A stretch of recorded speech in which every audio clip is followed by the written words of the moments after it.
What's the new tribe? They must be here when I return. We hope you've enjoyed No Moral Theater, ladies and gentlemen. The camera pulls back as if to say, sorry about this, everyone. It's my fault. Sorry.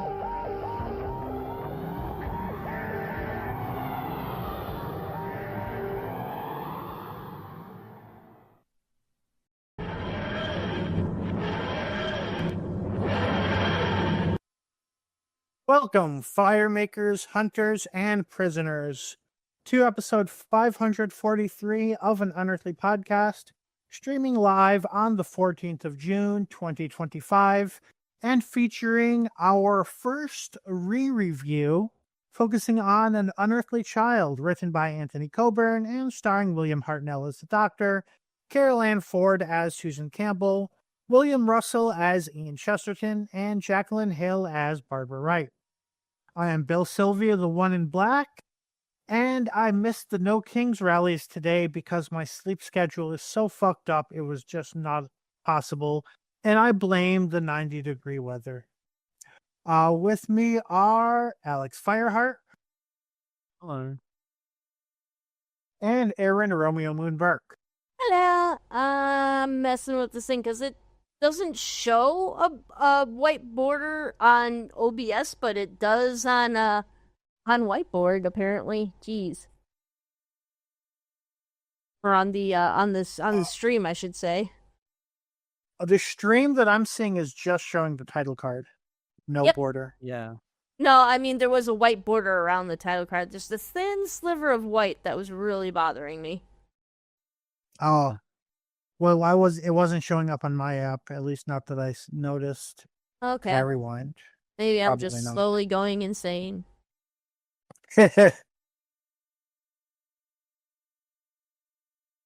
How's everybody's week going?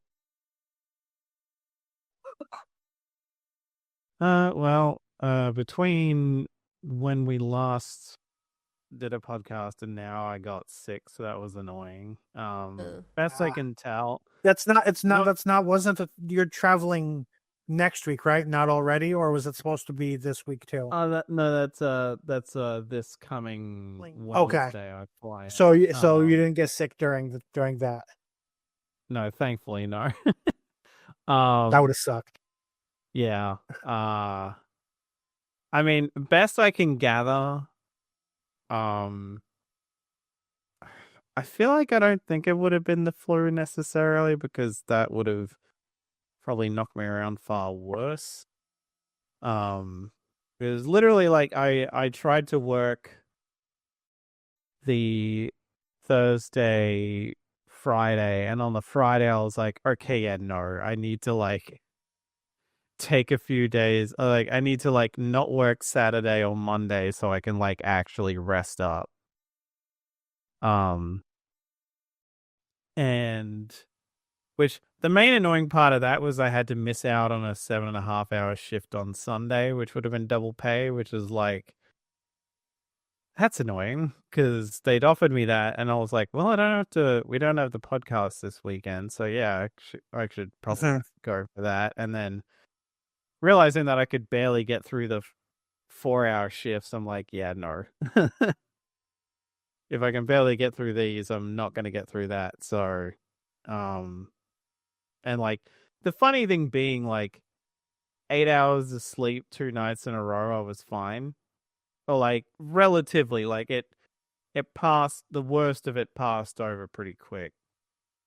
That's and good.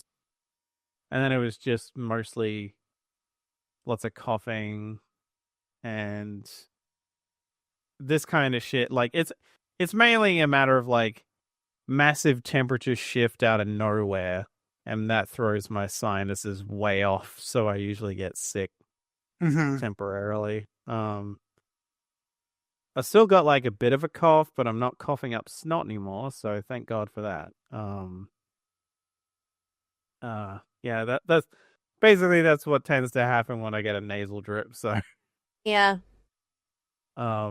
it's just one of those things that I have to just kind of let it pass over because they like. Yep. I think when I was younger, they used to give me antibiotics at first, but these days they're like, if it actually looks like it's still infectious, maybe like like if it could still like if it's still viral or whatever, where you could actually get other people sick, then we probably would. But by the time I usually am able to go in, the worst of that's usually already passed. So it's like, yeah, you just kind of have to ride it out. And like, I've had doctors before tell me the easy way to not deal with this would be moving. And it's like, yeah, easier said than done. Yeah. Because it's like, I take after my dad and granddad in that respect, and that a lot of it is just living where we live. There was literally once where I started off kind of like having this issue in for a while going on a trip, and then when we got to the state capital and I was sitting at a cafe at the retirement village my grandparents on my dad's side lived in before they passed, my nose just kind of like cleared out in like the span of a half hour. I had to throw that hanky out. It was so disgusting. But yeah, it was just like, oh wow, just being in like this much further south was enough to clear this up very quickly. Wow. Like that reminds me of when I thought I was coming down with something, and then like this was when there were, we were coming off the lockdowns and we were spending a lot of time at home. And then as soon as I started leaving my apartment more often, pretty much like my constant sniffles and everything and like dry throat all went away, because it was basically just, I think it was the air in like the vents in the building I lived in was just that either that dry or that like dusty, that it was just fucking with my respiratory. Yeah. Like I know when I still lived in the main house, rather than the granny flat out the back now, the room I was in was so small that everything that I'd have in there would collect dust way more in like a more concentrated space, so that I would usually end up sneezing my head off because of that. And now that stuff's way more spread out because I've got a bit more space, I don't tend to have that issue as much. Now it's only if I kick up dust while trying to clean stuff or something that it becomes a problem. Yeah.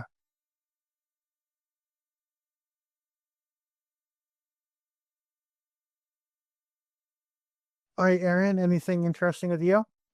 Yeah, today I had an anime watch party. I might be moving here in about a year or two. Chris and I are looking at moving in with each other here, a little bit further away from town, but closer to where I work. So there's some nice new apartment complexes over on the east side of town here. So my neighbors and I and a friend who lives kind of on this side of town all want to get together a little bit more actively and like kind of just hang out before I move, because I don't know how often I'll be able to do that. So we've been doing these watch parties at least once a month now to try to get everyone together to watch the anime. And so we're watching Twin Star Exorcists and Apothecary Diaries, which Apothecary Diaries is a huge hit. I love it. So it's really good. It's basically about a apothecary, a girl studying to be an apothecary, and she really loves poisons.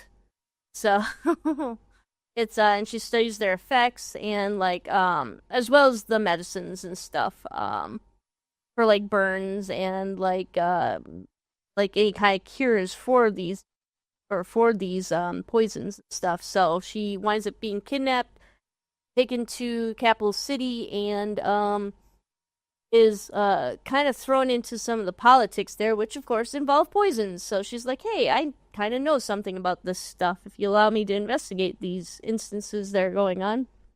So it's a bunch of kind of little interlocking, like, episodic kind of adventures that tie into the overall palace intrigue storyline. So it's really good. I highly suggest it. Twin Star Exorcist is a pretty long running show too. I think it's a little less popular. Basically, demons invading the earth, and this couple of teenagers, a boy and a girl, are destined to be the parents of this great like priestess that's going to bring balance to the universe and stuff. So it's basically about their journey of forming a relationship around this like predestined, type thing that's going on around them. So, will they, won't they, type of deal. So, and of course they're getting older in that. Apparently in the comic, everything's appropriate in the comic when they actually do have a child. So, or age appropriate, I should say. But you kind of see the early relationship here, what we're into. So, that one's okay. I mean, it's not as good as Apothecary Diaries though. So. What about you, Bill? For me, I've mostly been trying to push myself to make sure that I'm keeping up on various things, including being physically active. I forget what the status of this was last year, but I did just recently confirm, or last podcast, I did recently confirm I will be going on a 10-day trip to El Salvador. The group that I volunteer with is running a community organizing 10-week summer school, and I'm going to be one of the facilitators. So one of my goals is to like work on my cardio by that time, especially since apparently this time is going to be in a rather hilly area. And it's kind of funny, like since moving here, my physical activity has been relatively down overall. I've been taking the bus a lot more places and walking a bit less. But my actual cardio for like going upstairs has improved because I live on the top floor of a building now. So like, sometimes I'm going up and down the stairs 4 times. So just because of that, my breath control is a little bit better. But even that, like, is still not really sufficient for doing a lot of physical activity in a hilly area. So I'm really trying to push myself to be as active this summer as I can, which is hard when I'm also trying to practice my Spanish, practice my Japanese, practice coding, make progress on research, make progress on my personal projects. So I'm just needing to get a little better at juggling things and like when picking things back up instead of starting them from scratch every time I fuck up, because I've figured out, especially when it's 80, 90 degrees and like it's too uncomfortable to just work for 6 hours straight and without ADHD meds, that I am not going to be able to keep up with all of my goals, and I just need to manage to keep making little bits of progress and continuing on. I know how that feels. I think it's getting older, but it's one of those things where it feels like I have to do all the things. There's just this urgent need to get everything done. All the little projects that I've started over my life, all these little, like, writing the great American novel or becoming the next Picasso. Right. Like, I have to get this done. Like, I don't know how much more time I have left, It's really kind of jarring, so. And it's even that on top of, like, I could spend a week doing nothing but housework. And it's like, and I feel like I still would not be satisfied with the outcome, but I would be a week behind in everything else. Or I could spend a week doing nothing but practicing drawing, and I still would not be where I want to be, but I would be a week behind everything else. So I just need to get more comfortable with these incremental steps. Mm-hmm. and just schedule, figure out what I need to do to get some ADHD meds as soon as my student loans hit, which, I mean, it's not going to be a fast process, but start the process as soon as I can start to pay for doctor's appointments. Yeah, don't be like me and take the holistic method. I'm taking mushrooms now. I've just been self-medicating with caffeine for the past 20 years, so. Oh, yeah. Yeah, I discovered... People say stop caffeine. I'm like, do you know what'll happen if I stop caffeine? It's either going to involve smoking or snorting, and neither of them are good ideas. Yep. Yeah, I started taking... Alrighty, on that note... sorry. On today's podcast, we... I think I will mention something, some channel stuff I've been thinking about as a very brief update and peek behind the curtains. Then we have our birthdays and news, which does include one lost story, one item or arguably two items for Geek Talk, and then we have our episode summary review, final thoughts and ratings. So to move on for channel update, I've been bouncing back and forth between two ideas in my head, and every time I commit to one, I think, well, maybe the other one's a better idea. So the two ideas I've been thinking of are either one, start together, putting together compilation videos per doctor. So, which I've noticed would just take too long to render. So it would be more per season. So it'd be all of First Doctor season 1 in a video, regardless of when we recorded them. All of First Doctor season 2 in a video, regardless of when we recorded them, and so on. Maybe with some cuts, but either I was thinking of doing an unedited version and just a review version. But then I've also been thinking maybe it makes more sense to start with by doing that of podcast seasons. So the first, our first season of the podcast, maybe seeing, I do have some Adobe subscriptions for my school. If I can find some way to clean up the audio from the Skype days, because Skype did not have any sort of noise filtering the way that Discord does. If I can make the audio of that a little bit easier to listen to, then, people might be interested in checking out our podcast backlog. Do either of those sound like something that you think would be a good idea, or do you think we should just focus on the just review portions, cutting out everything else? Or what are your thoughts? I'd almost say review section only would probably make a bit more sense, just in the sense of the run times on some of those would be quite astronomical. Yeah. Otherwise, I mean, partially the main reason I was thinking of anything else would be one, including if anyone's interested in our banter and knowing who's talking, because that would be cut out of the review. And also it just takes twice as long to edit, down to that versus the longer version. Right. Compilations are a big thing on YouTube, so I mean, I fall asleep to them all the time. Another thing I fall asleep to that is kind of compilation-like, but YouTube does it for you, is the whole play mix button. If you've ever seen that on a YouTube channel, I don't know. I've seen them, but there doesn't seem they only come up when I don't want them, and when I do want them, I can't find them.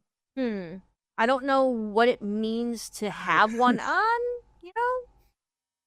So I don't really pay too much attention to my own YouTube channel because it's demonetized, so I don't really have a lot of interest in it other than pointing the way to my Twitch channel where I do get paid. But yeah, I don't know what it would take to get a play mix button on the AUP YouTube channel. I mean, the one thing I can think of that would be far more of a long-term idea than something that'd be done in quick order would maybe be going back through and finding either specific moments of the podcast that were quite entertaining or whatever, and compiling all of those together.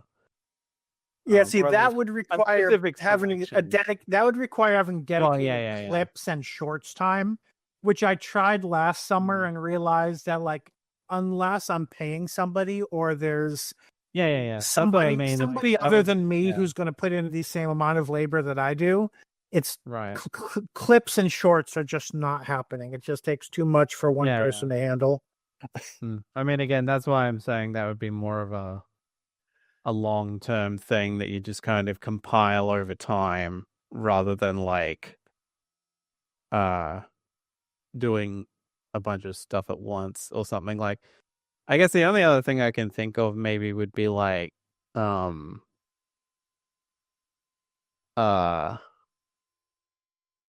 maybe in some cases doing kind of other kind of compilations could maybe be like compilations of stuff that we both really like and then really hate.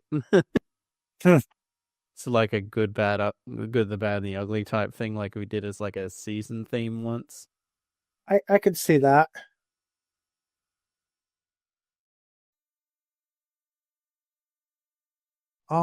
So I guess the main question would be, which do you think either you or definitely anybody in chat or in YouTube comments, which do you think would be of more interest? Actually, like, especially if I can find tools to restore our first podcast and do like an Unearthly Podcast season 1, season 2, or better to just kind of cobble together like, first Doctor season.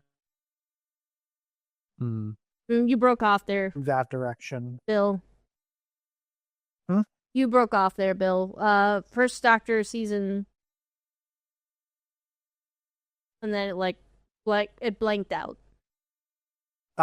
Okay, so it lost one word. Yeah, it lost one word. Now we're in suspense forever. Yes. I guess I do see that my Discord connection is bouncing between red and green. Mm-hmm. So there may just not be a great internet connection at the moment. Okay. I guess I'd say maybe like, because that's the funny thing, isn't it? Because like by season, you'd always have like a set amount. Whereas by like Doctor, it'd vary because like the Tom Baker one would be like incredibly long compared to everything else. So actually,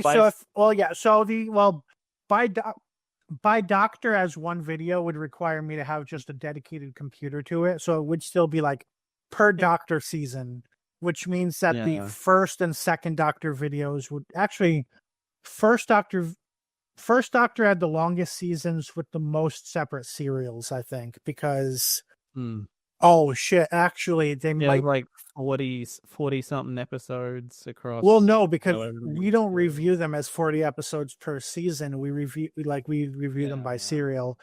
I just realized the modern Who era might actually have that beat in stories per season. Let me double check. Season 1 had 8 stories, 9, 10. Actually, yeah. So it would be more like the Moffat era would probably be the worst in terms of number of stories per season. Yeah, I guess if nothing else, per podcast season would probably make a bit more sense. And then maybe like, then I can always read back and go through it again once. Like once it's all I restored feel, and such. Yeah, like separate things. I mean, the tier lists would be an easy things to compile those at like a certain amount of those together to be like, here's the first couple or whatever that we did, and once we banked quite a few of those, you can kind of just be like, here's a few, here's another few, etc. Also, are you okay? I think I've got. I was just gonna say, on the other hand, are you going for length or are you going for like content, like when it comes to reviews? So I know it's not really a feasible thing to cut everything down to the review level of the episodes we've done, but like it might be if you're looking just simply for length for someone, like I said, to study to or to fall asleep to or just do other stuff with, maybe just keeping everything in is actually kind of a bonus in that regard. So Okay. I will say one project I've wanted to do for a while, and it takes a very long a lot of prep work to do, is to cut each review down into a 30-minute video. And part of the prep work required is that our visuals are very inconsistent. So I would need to figure out the visual style of that. Whereas putting together these compilations would skip that and would just use whatever visuals exist, which basically means it would be more functional as an audio podcast than as videos.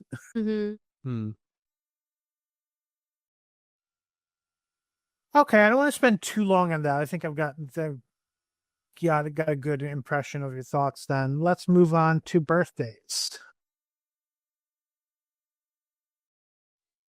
Okay, so starting with the 1st of June, we have Jonathan Pryce, who played the Master in Curse of Fatal Death, better known for We'd Be Here All Day. I didn't know it was well known. Well, I mean, he's been in stuff. He was the High Sparrow in Game of Thrones. He was a Bond villain once, etc., etc. But yeah, he turned 78. On the 2nd of June, we have John Culshaw, who voiced many roles, including several Doctors in The Master, most frequently Lethbridge Stewart and Chameleon. Turned 57.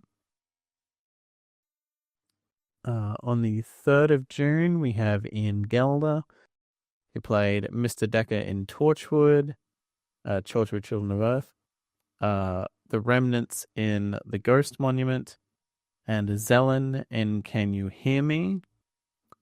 Plus work for Big Finish, and people might know him from outside of Doctor Who as playing one of the Lannisters, who's more of a side character in Game of Thrones.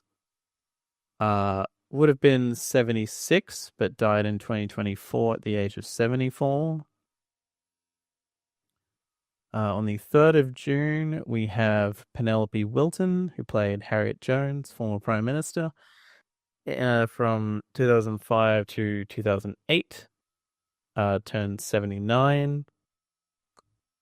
On the 4th of June, we have Julie Gardner, who was the head of drama at BBC Wales from 2005 to 2009, and an executive producer of all Doctor Who shows from 2005 to 2010 and 2023 to now. Turned 56. On the 4th, also on the 4th of June, we have Bradley Walsh, who played Graham O'Brien from 2018 to 2022, and the Pied Piper in Sarah Jane Adventures Day of the Clown. Turned 65. On the 7th of June, we have Nisha Naya, played an unnamed Red Kang in Paradise Towers, and an unnamed programmer in Bad Wolf Parting of the Ways. Turned 58. A little odd to include somebody who had just 2 unnamed roles, but given one was in classic and one was in modern, I thought she still made the list. Yeah. On the 8th of June, we have Colin Baker, who's a 6th Doctor from 84 to 86, as well as Commander Maxwell in Arc of Infinity, plus other work for Big Finish. Turned 82. Also on the 8th of June, we have Peter Grimwade, director of 3 serials between 80 and 82, and writer of 3 serials between 82 to 84. Would have been 83, but died in 1990 at the age of 47. And finally, we have on the 9th of June, David A. Troughton, who played King Peladon in The Curse of Peladon, Professor Hobbs in Midnight, the Black Guardian for Big Finish, in addition to other roles. He was also a random background soldier in the War Games alongside his father, as he is the son of Second Doctor Patrick Troughton, turned 75. So happy birthday to Jonathan, John, Ian, Penelope, Julie, Bradley, Nisha, Colin, Peter, and David. And moving on from that, we do unfortunately have a lost story.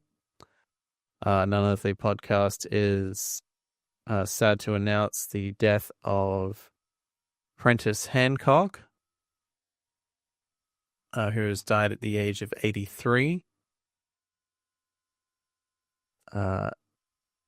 Just reading directly from DoctorWhoNews.net here. Prentice Hancock appeared in 4 roles in Doctor Who. In 1970, he had a small role in the third Doctor debut story, Spearhead from Space, where he played a journalist sent to cover the meteorite shower which accompanied the third Doctor's arrival. He had a much larger role when he played Vaba in the 73 story Planet of the Daleks. Vaba was the hothead member of the Thal Task Force, sent to Spiridon to defeat the Daleks. His third appearance was in the 4th Doctor story, Planet of Evil, where he played Salamar, the captain of the Moristran probe ship sent to Zeta Minor to make contact with Professor Sorensen's expedition.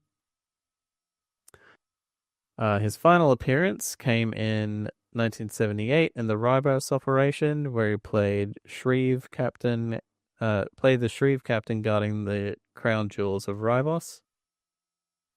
Hancock's best-known role was in the first season of the science fiction series Space 1999, where he played Paul Morrow.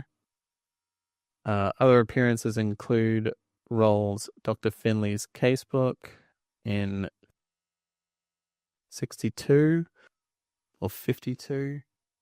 Yeah, 62. Dr. Finley's Casebook, Dixon of Dock Green, Z-Cars, Colditz, The New Avengers, Danger UXB, Minder, Secret Army, The Professionals, The Bill, Bergerac, and Bodyguards. Prentice Harris was born in 1942. He died peacefully in hospital surrounded by his sister, niece, and daughter on Friday the 30th of May. So rest in peace, Prentice, and condolences to his friends and family. Yep. All right, moving on from there to episode news. We have our final news on UK ratings for season 2. For whatever reason, the appreciation index are not being released until way after the fact nowadays. But we do have the 4-screen and overnight views for both parts of the finale. So Wish World had 1.83 million UK viewers overnight, which places it, well, up until that point, it would have been pretty much dead center of the season. Then later bumped down by the Reality War, with a 4-screen of 2.86 million, which is third from the bottom. So pretty much same thing around midway of the season. And as we discussed last podcast, that's not necessarily bad for same week viewings of the first part of a 2-parter that people are going to be able to binge after the fact. And then we have the Reality War. Overnight was 2.17 million, which is the second highest of the season. And the 7-day 4-screen at 3.44 million, which is the third highest of the season. And again, I'm not going to just keep repeating the same thing every week. So a lot's been made of the fact that the whole season has been lower than in the past. This may be due to the time slot. It may be due to the just general trend of how people watch TV nowadays. It may be due to the amount of competition, or as some argue, it may be due to the fact that apparently gay men aren't British. I doubt that one's true at all, but that's one claim I've seen. I don't Or believe you. I've any heard other they're sort all of gay. things about Doctor Who being woke or having poor quality. I think what may be a little bit more reasonable in terms of judging general opinions of it is if and when the appreciation index scores do come, that should give us probably something a little more concrete, since that's probably less likely to be affected by things like time slot. In reality, I wish we saw more of long-term streaming information, because I still think there's a sizable number of people that waited until this past week or two and then binged the entire season. Yeah. I didn't even... Sorry, go ahead. And of course, there's always the thing that I've seen posited with stuff like Space Babies, where if there might have been people who decided to give Doctor Who a shot, watched something like Space Babies and went, nah, and just never came back, for all we know. But yeah, at the same time, it's like, I don't know. It's very... It's hard to judge. And again, the funny thing is like, while those numbers might seem low to most people, there are, like, AEW, a wrestling show, barely breaks 1 million, and WB seems totally fine with the numbers it's getting, because they're good for either what it is, or what the time slot is, or whatever. Like, modern TV rating, and to be fair, that's in the US, but like, modern TV ratings are completely different at this point. Like, most shows would be lucky to get 3 million people watching. Yeah. So, yeah. It seems low, but for when you scale it for modern day, it's still pretty good. And let's see, what does the BBC think about this property? Do they think Doctor Who is a dying brand that they should distance themselves from? Well, that brings us to our next piece of news. The BBC has announced that they are looking for a production company to create and produce an animated Doctor Who series, which is mainly geared toward a preschool audience. So this is part of something called CBeebies, which I'm sure people who know British television are probably like, why don't you know what that is? Yeah, from what I understand, because I'm aware of it, but I didn't know what the distinction was, because Sarah Jane Adventures aired on CBBC, which is aimed at like 6 to 12-year-olds. CBeebies is basically the younger than that. Okay. Basically like 6 years and like younger. So it's like where things like the Teletubbies or whatever would, and like the Wiggles or something would probably. So a comparison for the UK audience would have been like, at least for my generation, would be like Nick Jr. I don't even know if Nick Jr. is still a thing. Yeah, like Nick Jr., Disney Jr., that kind of stuff. So yeah, they're basically looking for production companies that will make their own pitches. I'm guessing most of that is in terms of the cost, but I don't. I'm kind of curious if they come out with, if it's just that broad of a thing, and then a company is just like, yeah, we want to do one starring the 10th Doctor. Well, we want to do one starring the 14th Doctor. Wait, God damn it. Those are the same person. That's not what I was trying to do at all. The 15th Doctor. I don't know if they have that much freedom in terms of pitching, but yeah, they're looking for submissions from production companies, which, I mean, I'm guessing the BBC doesn't do a lot of that sort of content in-house. Yeah, like the funny thing is the main thing that occurred to me when I first read this was like, so we're gonna get like the Young Jedi Adventures equivalent of Doctor Who, I guess. Oh no. Which, like, I've never watched that because I'm not the target audience by any stretch. But you know, having something like on that note, for a Doctor Who audience. So do we have any interest in watching this?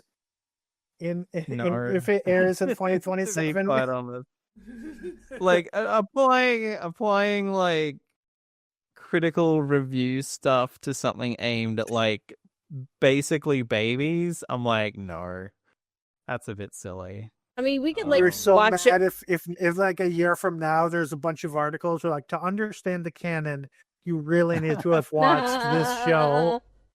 Yeah, It's yeah. completely important to all the Doctor Who stuff that happens afterward. Oh my god. I mean, my stance is basically, I would have preferred another Sarah Jane Adventures style show, but that's just me. I mean, if I were to guess, I would say this is more of like BBC staff was like, hey, something is ending in our, preschool audience pool of shows. Maybe someone's retiring, maybe a studio's closing. Why don't we fill it with Doctor Who? I don't necessarily think that they were like, well, here's our Doctor Who money, and we're going to divert some of it to the little kids. And I mean, Right. from a building a lifelong audience standpoint, if you view it as, if we get the kids hooked on Doctor Who, they're going to keep watching for the next 60 years. Maybe that is a sound financial decision, but I don't know if that's I don't think that's how they came about this decision. I don't necessarily know, though. Yeah. I'm just trying to figure this out. Where are they going to have like baby Daleks running around or something? Here's your child. Yeah, here's your baby-sized Nazi analogs for I you. mean, Dora the Explorer does exist, and it's not that far off. I mean, I could definitely see like Dora the Explorer starring Clara Oswald, or Blue's Clues starring, the Doctor, and so I could kind of see how something like that could happen. Definitely, you would have to remove some of the elements that we expect from the family show. I saw some people that were just so irrationally pissed about this, as though they were being forced to sit down in front of their TV and watch it if it had the Doctor Who label on it.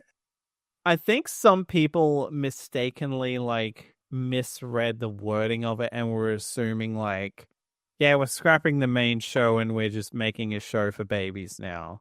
And it's like, no, this specifically says that it's going to be separate from the main PR. So. I mean, it's like those. I feel like a lot of the like irrationally angry people are the same ones who are like, "Oh, we need to just cancel Doctor Who and restart it again in 10 years," as if that works for as if every show works like that. And the 2005 revival was always was predetermined or something. But more and more, I'm just trying to remind myself to stop reading the opinions of those people, because they're often very angry and irrational. Let me see. I think that's the end of our episode news. And actually, I'll address rumors after the Big Finish news, because why go out of order? In our Big Finish news, we have 2 releases. On June 4th was the 4th Doctor Adventures Series 14, Ruins of Kyrula, written by Phil Mulrine and Tim Foley, starring Tom Baker as the 4th Doctor and Louise Jameson as Leela. On June 12 was released Space Security Service, The Void in London. The Space Security Service are the group from Dalek's Master Plan. Written by L.R. Hay, Felicia Baker, and Angus Dunican. Starring Jane Slavin as Anya Kingdom, who is apparently the sister of Sarah Kingdom and Brett Vion, who's appeared in a lot of print media that I haven't consumed, and Joe Sims as Mark 7. So this may be like their newest version of something like Countermeasures or that sort of spin-off. In the rumor mill, I did not go ahead and find an article about this. So, or maybe it was even shared in this chat, and I just forgot to read it. Oh no, something else was shared in our chat. Or was this? Oh no, yeah, okay, this was. I'm not going to sit here and read this while we're talking about it. I guess there are rumors about the fact that the BBC is looking at replacements for Disney Plus, and RTD is having disagreements with them. I don't even want to read into that because I feel like at this point there's so much speculation involved in that for any source. Like, we knew that they were saying from the beginning that this month is the earliest Disney Plus would have made any commitment anyway. So whether they're talking about replacing them or not may not mean anything in a month. So I'm just saying, I've seen mentions of that. I have not read full articles. Yeah, like the thing that I linked, it was more that like someone who has leaked stuff before and been correct or been fairly on the nose was in advanced talks with a potential new partner. But that the new partner allegedly wants greater input than the mostly hands-off approach Disney has taken.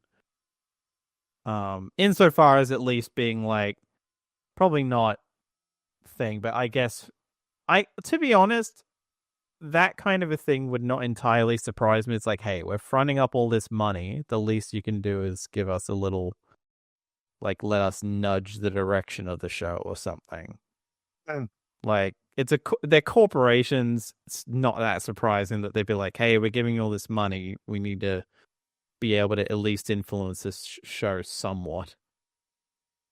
But seemingly the thing was the tone needs to change. So focusing to a teen audience instead of the sort of... See, this is the thing that throws me off. It says, like, an older teenage audience, not the under 12 demographic. And I'm like, under 12? So they want class. Like, do people watch 73 Yards? I wouldn't want fucking under 12-year-olds watching 73 Yards, given what happens in that. I mean, they they generally avoid PG-13 content in Doctor Who, especially in terms of like a lot of the things we talked about in 73 Yards were implied. You would not expect a 10-year-old to understand exactly what they were going for. And if they did, it's considered to be a family show that their parents would explain to them. Whereas a show like Class or Torchwood, like Class being geared toward the teen audience or Torchwood for an adult audience, there would have been physical violence or things on screen. Yeah. I mean, we do have from this season that just finished alone, we've got but in the same story, we have someone attempting a mass genocide where they're basically a bunch of corpses. They might as well be corpses for the time being, floating in space. And then the Doctor torturing someone. And I'm like, I don't think you'd be doing that if you were aiming at kids. So like, to be honest, I've never taken Doctor Who in the current era to be a kids show or a family show so much as aiming at a slightly older audience, not at adults, but like also not at kids either. Just because like you can, like some of the stuff we have in like RTD's first run, like some of it was written where I'm like, okay, this is trying to be more for kids, but then there'll be tonal whiplash of like Space Babies. Yeah, I could see that being written with kids in mind. The Devil's Cord, probably the same. They get Boom and then 73 Yards. And like even Dot and Bubble and stuff like that. I'm like, I don't know if those were made with kids in mind. Even if they're like maybe fine. They definitely followed the restrictions that kids' content needs to follow, though. Like a lot of the stuff that we look at as adults, there are themes rather than like usually when you're talking about kids versus adults, you're talking about how explicit things are. Did somebody actually call Shurigatwa a slur in an episode or not? Yeah. That's where you get the line between if it's for kids versus an older audience. I guess the other thing is like Sarah Jane Adventures was on a channel where the age range was 6 to 12 years old, but it was aimed at a younger audience than the main show. So what is that like? What does that mean then? If technically Doctor Who was aiming at 12 and under, it's a bit odd in a way. But yeah. Like, I'll believe it when I see it either way in terms of whether or not this, like, as I said in the chat, like, in the Discord chat, like, so long as it's not Amazon, whatever, because I don't want to give Amazon my money. I'm moving from there to Geek Talk, and we have, one entry that's made of 2 chapters, and I'm going to go ahead and start a timer for myself here. So Deltarune chapters 3 and 4, in other words, the paid version of Deltarune released on June 4th. So my perspective, I am not an especially strong gamer. I have played the pacifist route of Undertale, and I've played the main part of the first chapter of Deltarune, but I have not beaten several key bosses that are technically optional, but I feel I need to beat before actually progressing the story. I am mainly a lore/let's play consumer, so there may be gameplay things that I'm not aware of. But I've also seen a lot of people's opinion on both the existing content and the new content. So I think I have a general understanding of that.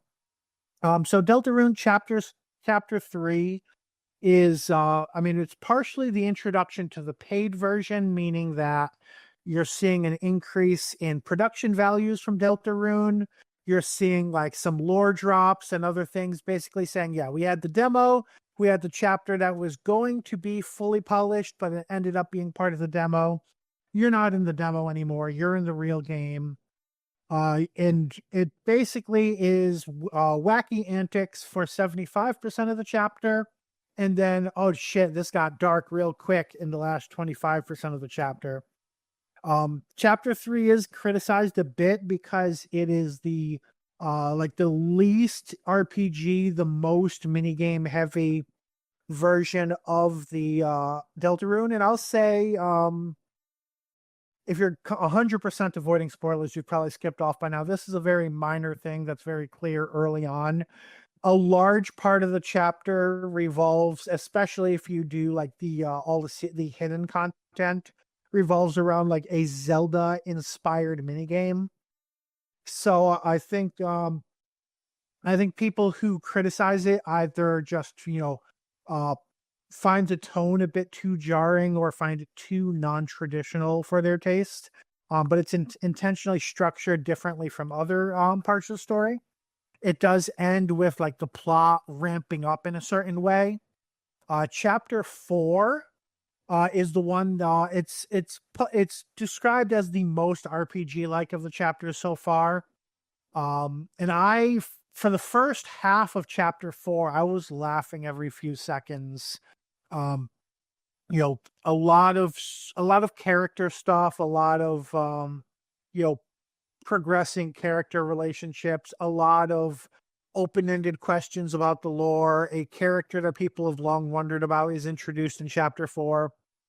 And then the latter half of chapter 4 is where it gets really serious, really focusing on the plot and on progressing things, introducing conflict that'll be addressed in the latter half of the overall game. Chapters 3 and 4, what I've mainly seen is people who are like, well, Deltarune is good, but I still like Undertale better. A lot of them at this point are saying, well, even though it's still not finished, Deltarune is a better game than Undertale. And I will say, yeah, there's a shit ton of dialogue, a shit ton of content in there. It still does not have the ending, and I would say we can't really, in certain ways, you can't judge the story until you know that it comes to a satisfying ending, and we've seen that a lot in Doctor Who. But I would say, yeah, it's definitely upping the quality with every new installment at this point. So I highly recommend RPG fans to at least check it out. If you're like me and you're not as good at the bullet hell sections, then maybe not all the optional content. But I think even just the mandatory content, there's still a lot of fun to be had. And then we move on to the summary, and that's me too. Need to bring up a stopwatch. Nope. I don't know. We can't drag and drop the stopwatch, can we? We cannot. Oh, no. Well, I'll just go full screen. Wait, I can't go full screen. Oh, no. I can't run the stopwatch. Someone else is going to have to do it. I mean, I do have the Canvas stopwatch in front of me. It just wouldn't display on. It won't display on the stream. Yeah. I mean, I'll get the very edge of it. Yeah. All right, I'll go full screen. Things are a little bit cut off on the stream, but because this is kind of a somewhat non-standard file here. Mm-hmm. But okay. Sure. Go ahead, give me a countdown. Okay. So 5. Okay, so 1, 2, 3, go. Hey. Right. Two high school teachers, Ian and Barbara, are discussing their student Susan. In some ways, Susan is knowledgeable way beyond her level, but also gets confused by things like physics in 3 dimensions when she says it must be in 5, or modern currency. Her homework has also been suffering. The two wish to meet with Susan's guardian, her grandfather, but she refuses to allow anyone to come home or to bring her grandfather in. They follow Susan home and see her enter a police box. They try to follow her and encounter an old man who denies that there is anything or anyone in the police box and claims it is his property. After hearing Susan's voice come out through the door, the two barge in, where they surprisingly find themselves in the TARDIS console room. The doctor, Susan's grandfather, condescends to the two teachers and tricks them into shocking themselves with the TARDIS defense system. The doctor declares that he can't allow Ian and Barbara to leave and engages the TARDIS to take off. Ian and Barbara refuse to believe the TARDIS is any sort of travel machine, and they're shocked when they emerge and find they are no longer in the same place upon landing. They are in the distant past of Earth, where the caveman tribe of Gom is engaged in an argument over its leadership. Za, the son of the former leader, declares that he will learn to harness fire, which his father used, which would prove he deserves to be the new leader. Cal, the leader of another clan that died in the cold, declares that he should be leader because of his hunting ability. This is also complicated by the fact that Horg, an elder of the tribe, has determined that his daughter Her shall marry whoever becomes the new leader, whereas Her wants to marry Za. While the TARDIS crew are trying to determine where they are, Cal knocks the doctor out and takes him prisoner. Za decides to sacrifice the doctor, which he believes will make the sun come out, but Cal wants to force the doctor to teach him how to make fire so he can become the new leader. While Cal is struggling with the doctor, the rest of the TARDIS crew attack to free him, but they're overpowered and taken prisoner. They're imprisoned to be sacrificed, and an elder, who is only referred to by the name the Old Woman, steals a knife to free them. Za and Her discover this and give chase. Za is attacked by a wild animal and knocked out, and the doctor, Ian and Barbara, and Her argue. Helping strangers is not done in their culture, which causes her to mistake their motives. And the doctor believes this is reason enough to be pragmatic and just kill Za to prevent further pursuit. Ian and Barbara insist on helping the injured Za. The elder who freed them is then found dead, and Cal blames Za. However, the doctor points out that Cal has a bloody knife and Za does not, because Cal did the killing, leading to Cal to be exiled. The TARDIS crew are then recaptured, and they teach Za to make fire. Za uses this to become leader, but he is not willing to let these such capable strangers leave, and instead demand they be kept prisoner to become part of the tribe. Cal tries to return to get revenge, but is killed by Za. Za then leaves on a hunting mission, which was the role previously held by Cal, and the TARDIS crew use torches with skulls to scare their captors, allowing them to escape and return to the TARDIS. Without working instrumentation, they take off and land in an unknown location. Susan reads the radiation levels too quickly, causing her to believe that the radiation level is normal, and the audience discovers that they are exiting onto an irradiated planet, which, of course, in the next episode, we will find to be the planet of Skaro. The end.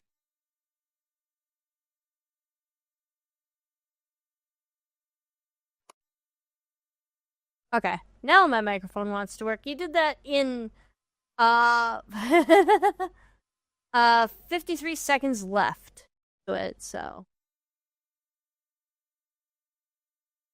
my brain won't do math right now. It's like was it 4 minutes? 4 minutes and 7 seconds. I feel like I stopped talking for about a second before the timer stopped. Yeah, it's because I was busy reading the synopsis on TARDIS Wiki. I'm sorry, this is I had to do that a bit myself, because when you're typically watching, it's just like, oh, the tribe captures them. And it's like, oh, now I have to know which member of the tribe is and what their names are. Okay. Yeah, that's basically what I was looking up. Like, who is this again? All right. So let's go into our pecking order. Alex, what did you like about the episode?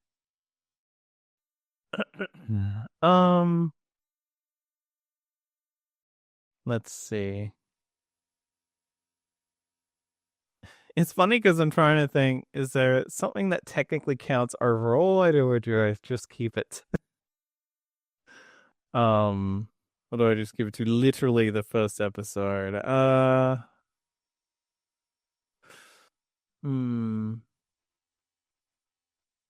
guess I do generally like how Oh, excuse me.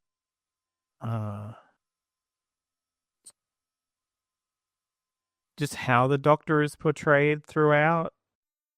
Like,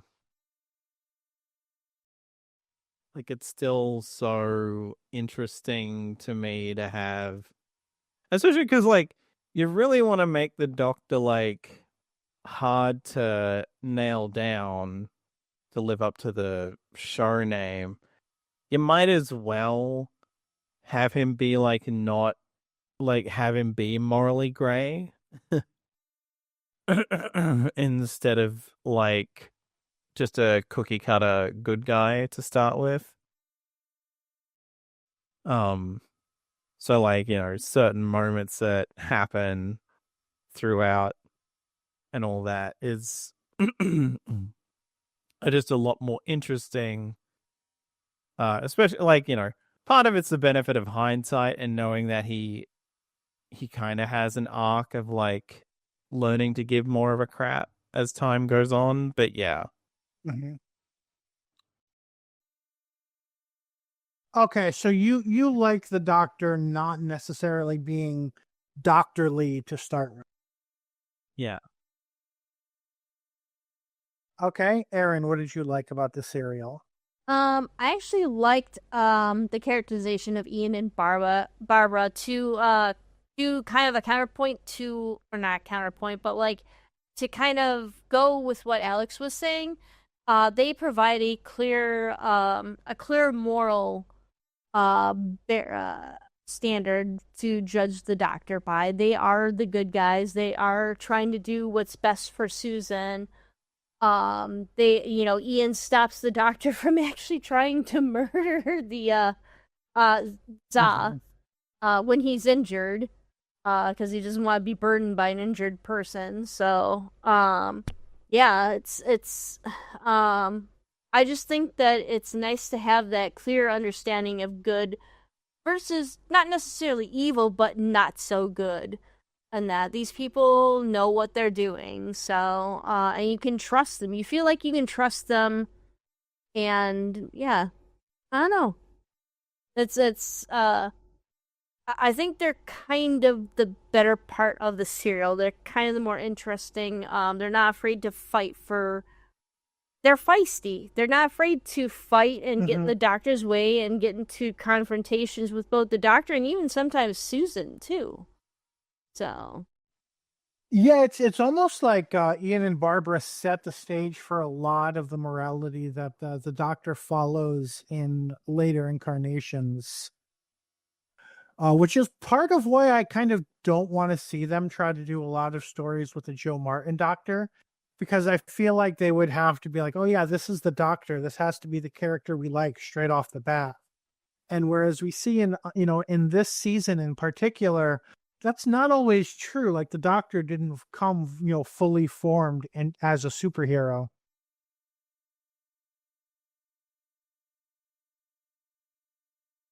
So kind of related to that, I'm going to say I really liked the conversation that the way that you have Ian having these conversations about the Doctor kind of gets in on this too, and Barbara, about oh yeah, it's it doesn't have to just be the leader that knows things.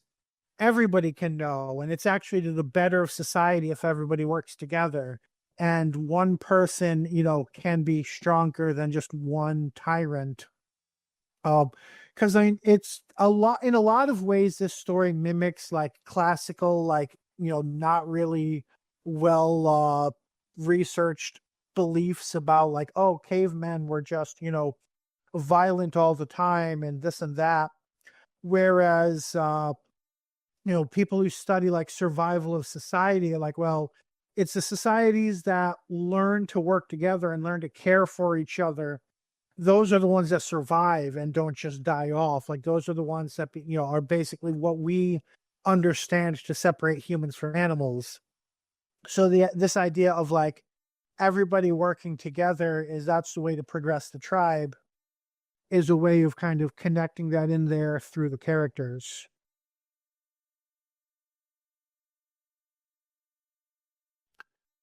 All right, let's move on to what we dislike about this episode. Alex.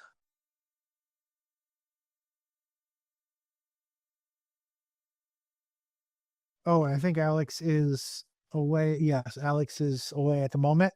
Aaron, what do you dislike about the episode? Haha, now I can steal Alex's thing.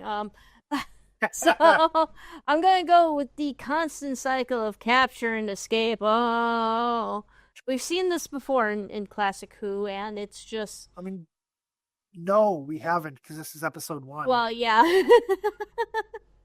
This is episode. Maybe this presages what to expect in classic Who, for the time being. Because it is. They need a way of drawing out the episodes, I believe. So it's just. It's just. Yeah, this is the worst part of the formula that's established in this episode. Mm-hmm. Yeah, it's the whole. They escape, but then they get captured again. They escape to get captured again, and I can't remember how many times it happened in the serial. I just kind of zoned out. So they try to free the Doctor, and then they get captured. And then they get freed, and then there's the trial, and they get captured again. So I guess you would say they get captured a total of 3 times in 3 episodes. Okay. I mean, that's still quite a lot. Yeah, I don't know. I need to have us on this. There we go, the good and the bad. Sorry about that, folks. Oh, I didn't. I was. I had looked away from I the was screen. not paying attention. I was here adding images as we talked about each thing to the good. Yeah, here we have the good. Bad, I have not added anything because we just started talking about Oh, it. there's a couple of images here. Yeah, these were like placeholder images I put there. One of them, okay. which are kind of related to things I'm going to talk about. I don't know if I find an image of them being captured. Alex, are you back? Yeah. Yay. All right, so you're up, and you can't talk about the Seal of Capture and Escape.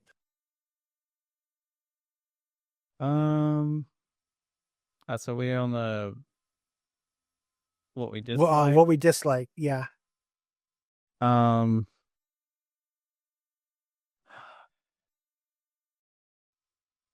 I take it, yeah. So from what you were saying, I take it we've already covered the thing that effectively inspired my suggestion for the bump. Where they well, I mean, just the fact of them keep getting captured really is what we talked about. Oh, okay. I guess for me, it's just the fact that overall, like, because of how it ends, which I'll probably go technically further into detail later.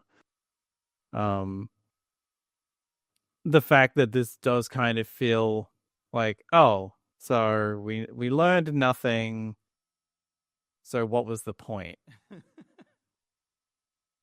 In a way, like, other than technically just saying. Well, hopefully we learned not to kill injured men in the forest. Well, yeah, but I guess I just mean like, like we end up with the doctor basically saying, no, we shouldn't trust these people, and he's kind of proven right. He never has I told you. He never has an I told you so moment. But you can see it in his eyes. Although it's funny too, because the doctor is just like, oh, give him a chance. Let him, let him have the chance to show that he's good. And then he turns around and he's like, we must not let them leave. Yeah, it's very. To that end, it's almost like him and Ian almost kind of switch positions of like Ian be like, well, we need to get out now because if we don't, we probably won't. And Doctor being like, well, hey, what you seem to be doing seems to have worked, so I'm willing to go along with this a bit longer. And then everything goes to shit. But yeah, it's just kind of funny that's like, while it's almost kind of fitting for the setting, I guess, in a way, it's also like, so we just did 3 episodes following these people for no reason, really. Like, ultimately, like, there are things you can take away from it, but yeah, like I feel like if anything, the main point was more like the conflict between like Ian and Barbara versus the doctor is probably more the point of it. But yeah, I definitely see how the doctor being proven right is not a point in the favor of that. I'm gonna move these around and fit better. Maybe they don't fit better.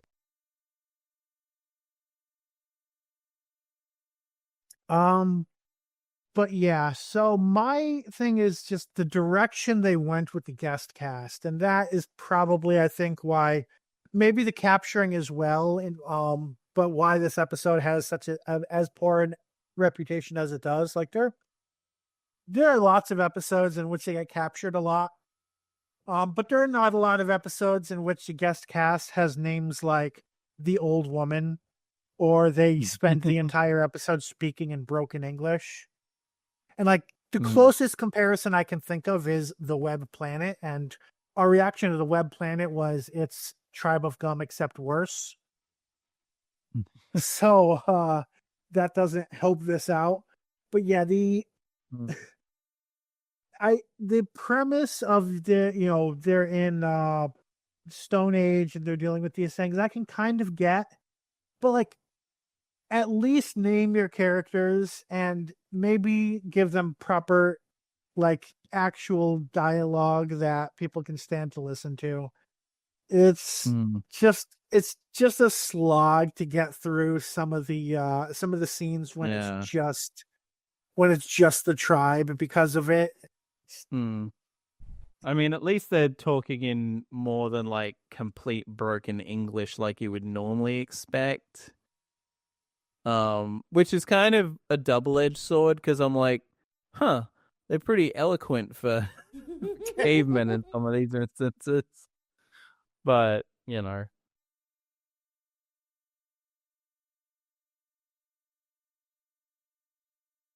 All right, favorite scenes, Alex. Ooh. Let's see.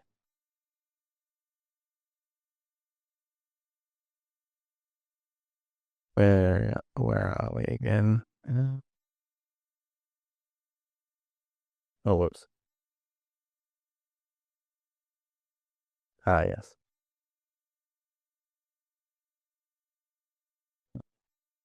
There we go.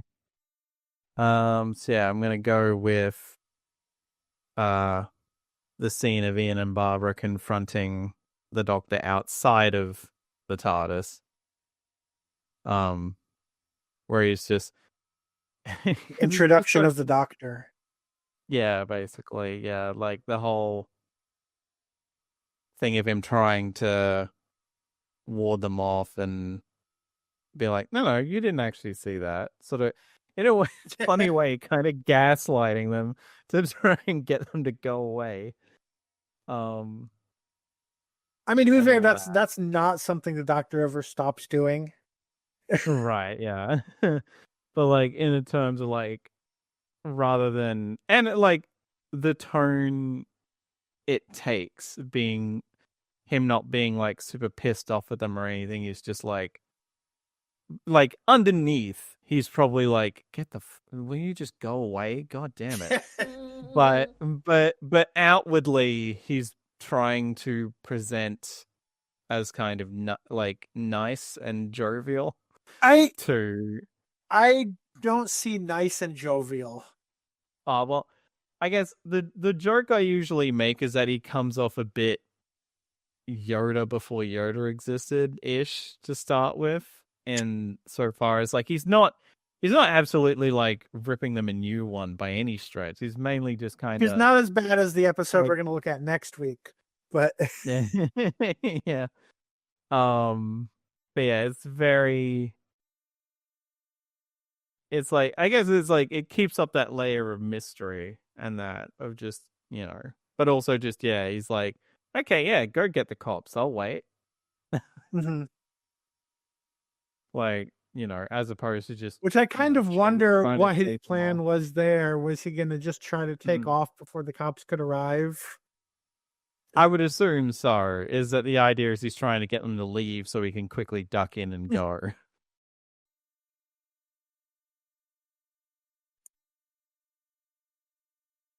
All right, Aaron, what's your favorite scene?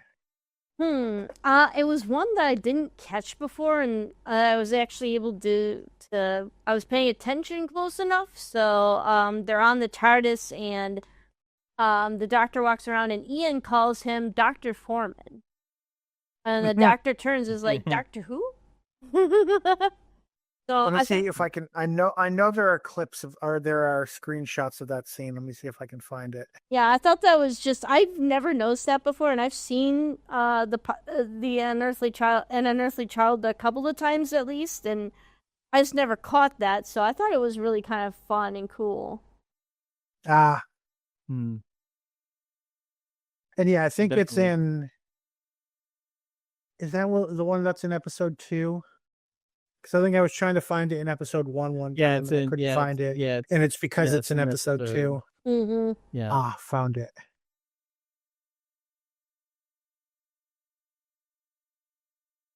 All right. So favorite scene is Doctor Who. What are you talking about?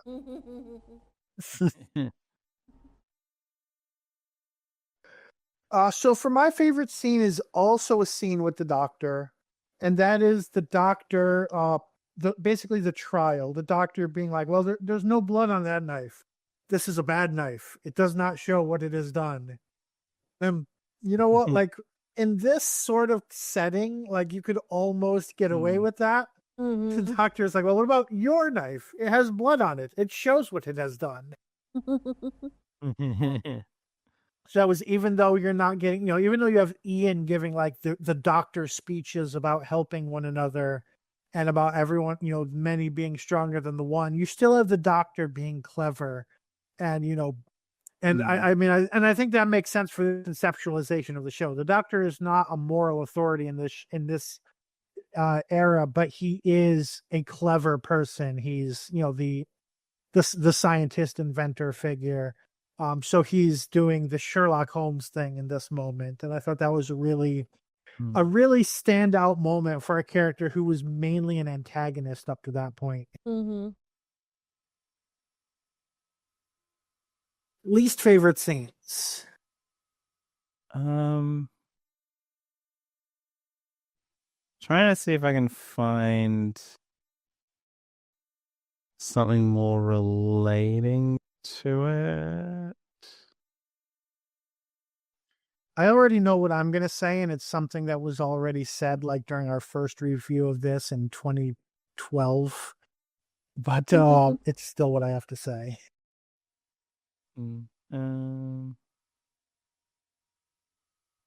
Which we never actually said that explicitly on the podcast. So the reason part of the reason we're re-reviewing is that of our current cast, I was the only one who was around when we did this. And also just the fact that, it's been so long and we have experienced so much more of Doctor Who in 13 years. Yeah.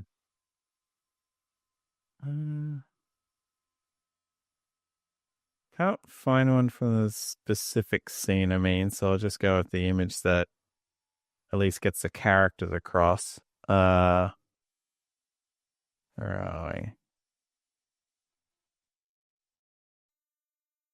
And that's basically again, leaning into what I said with the bad overall of just, yes, I can make fire now, so we're just gonna, and just immediately turns on the TARDIS crew, and like both of them do ultimately, and it's just like, are you what?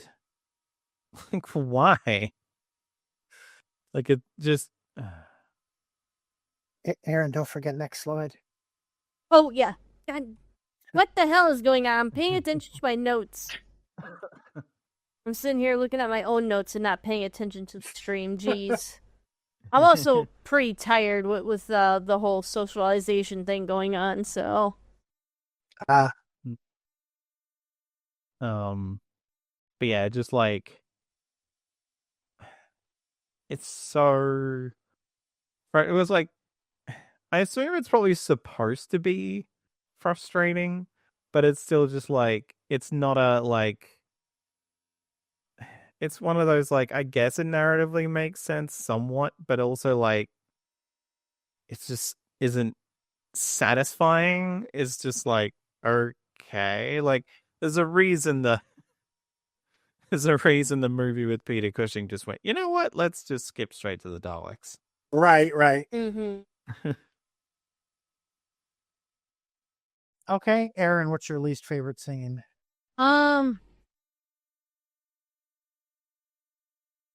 the one scene that I had picked out isn't really that bad. I'm just gonna go with the shadow of the caveman looking on. Looks really kind of odd and fake.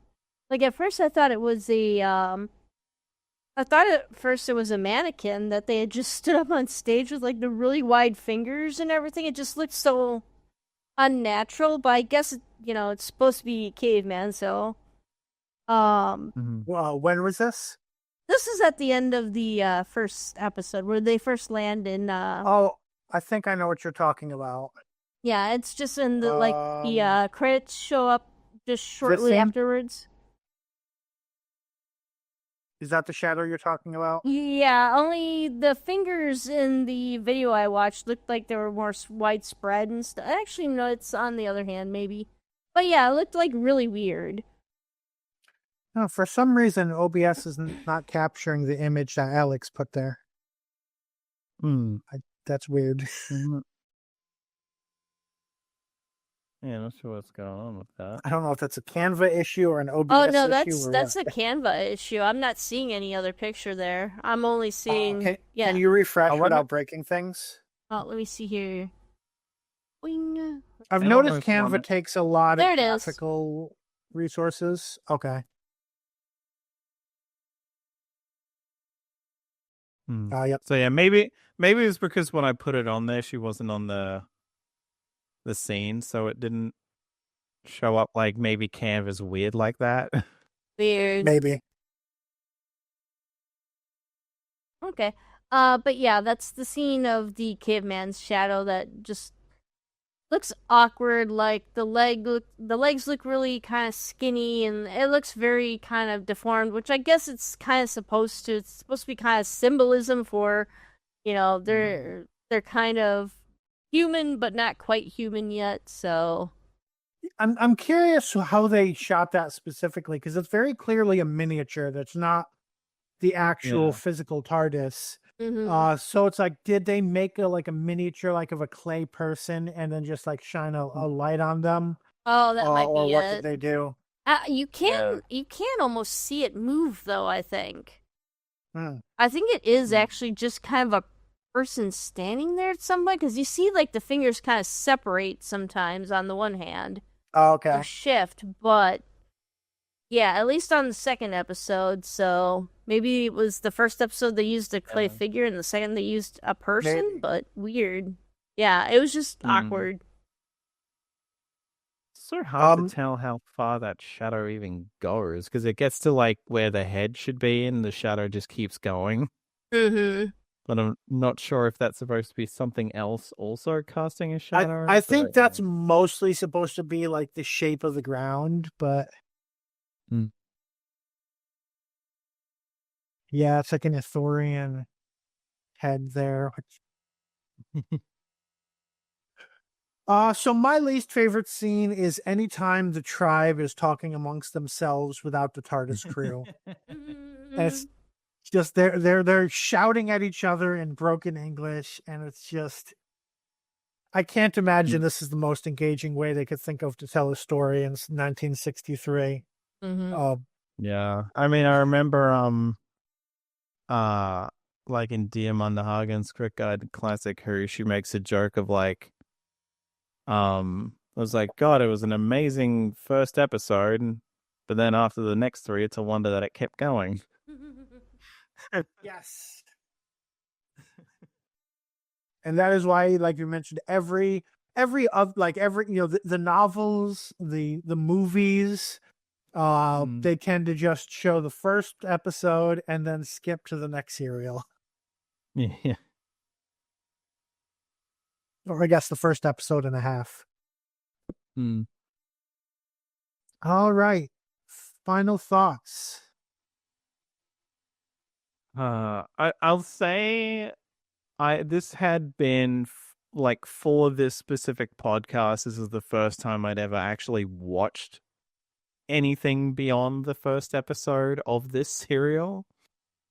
And like, it's not the caveman stuff isn't as bad as I was thinking it might be, but it is still, the first episode sets the bar so high that unless it did directly skip to the Daleks, there was always going to be a trade-off in terms of like how, like, whatever came after was probably going to not live up to that necessarily. Like, it could have, but it's just it's astronomically, like, it's night and day in terms of quality, but it's still not like, oh my god, worst thing I've ever seen. I would argue probably not even the worst like Doctor Who stuff I've seen. Not even from this Doctor's era. I would still say the Gunfighters is worse than the Tribe of Gum stuff. Probably, I mean, and as I mentioned, the Web Planet has all of the criticism, or even worse in some respects than this. Right. I guess to be fair, the Web Planet's also a 6-parter as opposed to 4. So, But yeah, it's, I don't know. Yeah, it could be a lot better. Like there's not really much to say about the first episode. It's great, 10 out of 10, no notes. But like, yeah, it really is just a thing. If it does kind of it gets dragged down by the Tribe of Gum stuff, but not as much as I would have expected, which is at least a nice surprise to realize, oh, here I thought I was going to watch one of the worst things Doctor Who has ever done, and like, it's on the lower end, yes, but it's not as bad as I thought.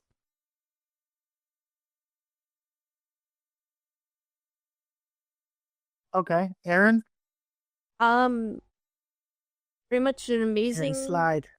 Oh, yeah. God damn it! Ah, jeez. Okay, all right, we're here. Yeah, it's it's an amazing first episode and a very boring next 3 episodes. It's just, I don't know, like, yeah, it would have been cool just to go right into the Daleks, but they were also trying to do a somewhat educational show. So I can understand why they went right away into like history, and then yeah, I wonder.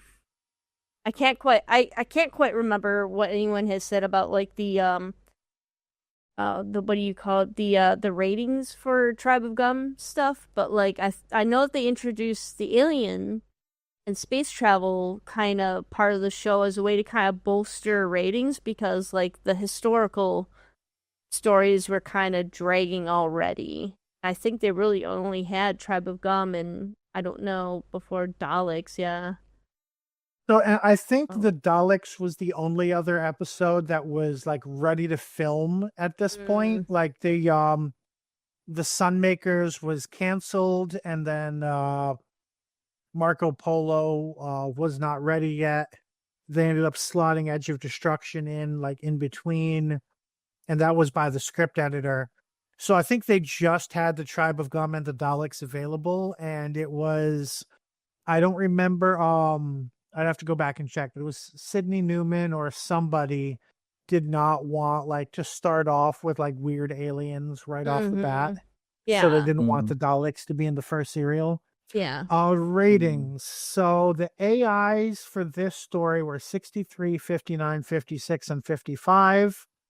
The Daleks, it was 59, 58, 63, 63, 63, 65. So the Daleks was better received, but I would say only very marginally better received.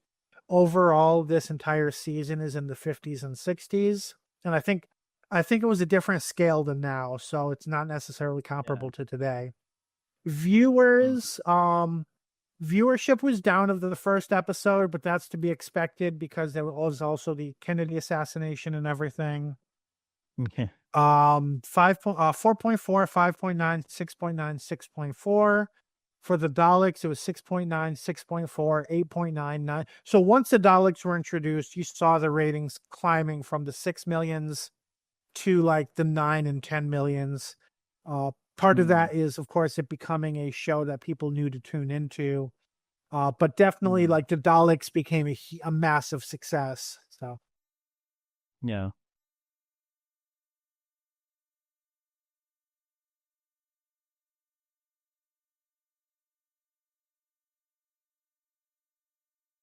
anything else?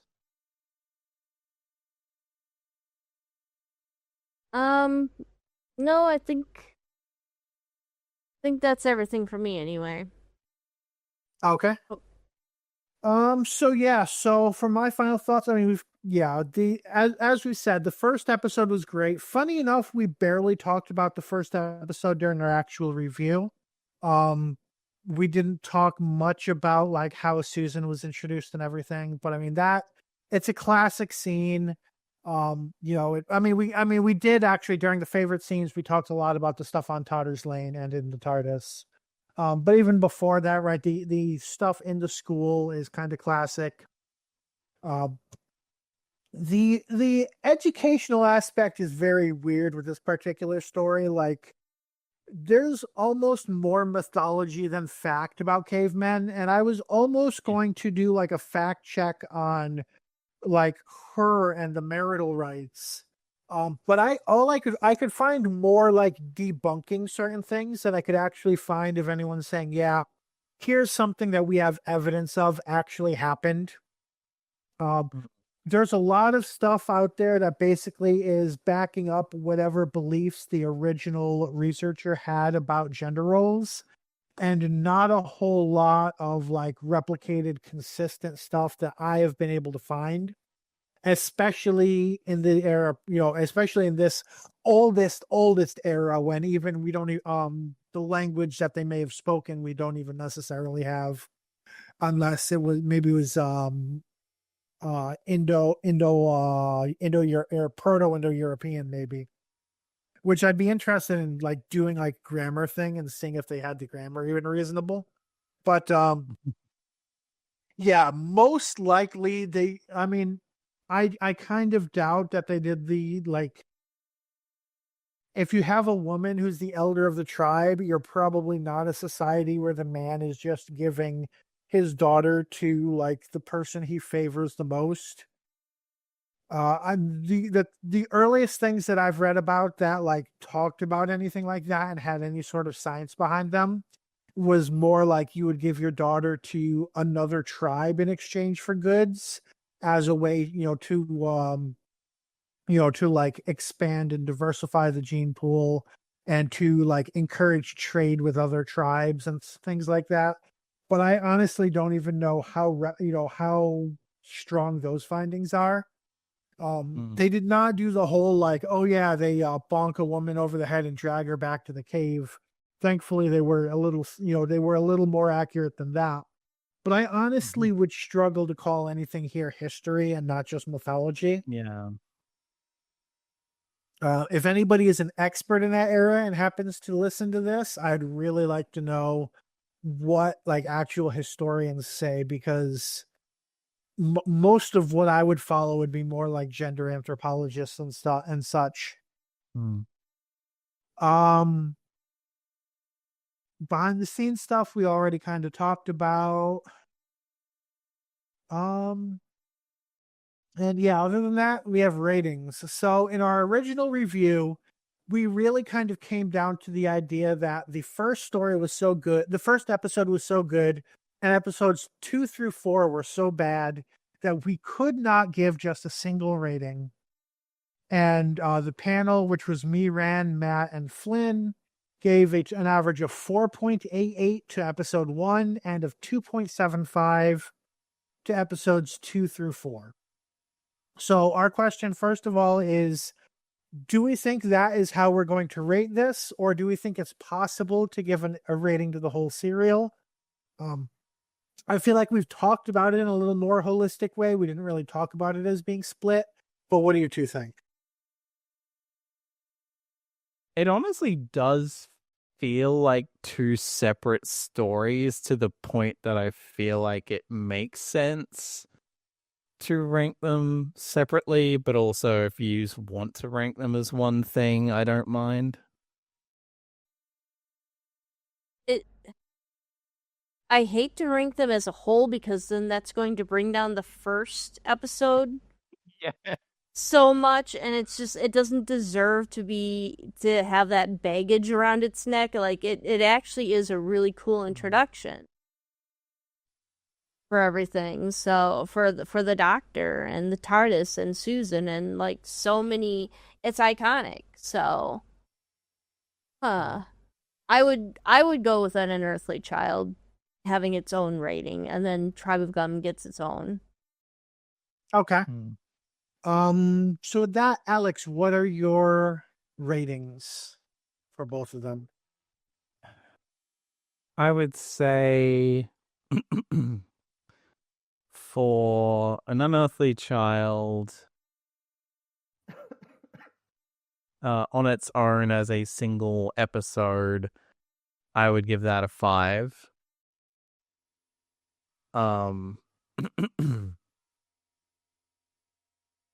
And the Tribe of Gum.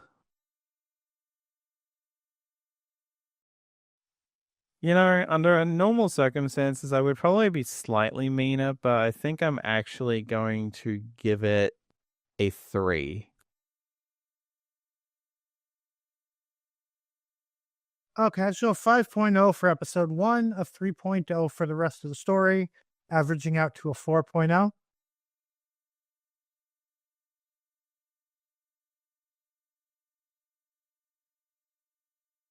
Okay. Aaron? Cool. Same for me, especially since there are worst episodes of Classic Who out there. I'm gonna say 5 and then 3.0.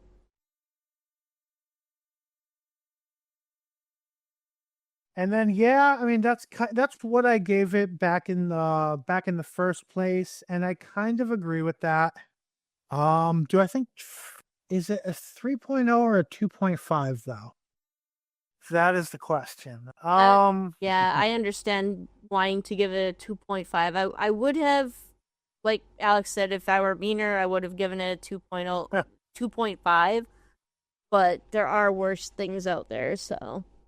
There's definitely worse things out there. I would say I have to consider it below average, and even though our average is above the midpoint, I'm still gonna say, as if we're just looking at the Tribe of Gum episodes, probably they're more frustrating than the average 3.0 episode. Less, maybe less strong of payoff. Certainly less in the way of like production values and such. I mean, well, I can't say that. The sets are decent. No, but yeah, I'm going to say, I mean, a 2.5 is not the most condemning thing ever, but I'm going to say if we're splitting into two halves, I'm getting the second part a 2.5. I'd like to amend mine then to 2.5. Well, so Okay. From a 3. So, an Unearthly Child, that's 3 5.0s for a 5.0. The Tribe of Gum, that's 2 2.5s and a 3 for a 2.67.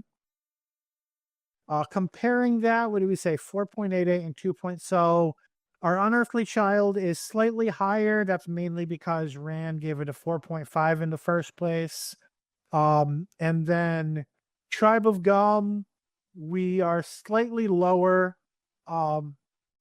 which had 3 3s and a 2.0 the first time. And I think, I'm at least my personal take is we've seen a lot more of Doctor Who than we had seen in 2012. So like, I know what a 3.0 is. And in my opinion, this is not quite there. Whereas at that time, we were still developing what a 3.0 even meant. All right, so those are our ratings. Let us know in the comments what you thought of this week's episode if you've watched it. Don't forget to like the video if you've listened this far, subscribe on YouTube to get our exports, or follow us on Twitch to get notified when we stream.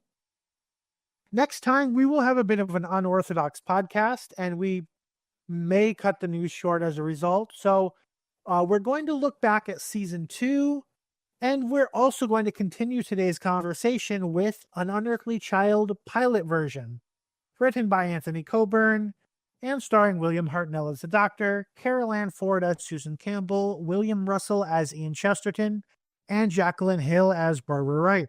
We'll see you then. Oh, didn't have the soundboard on hand.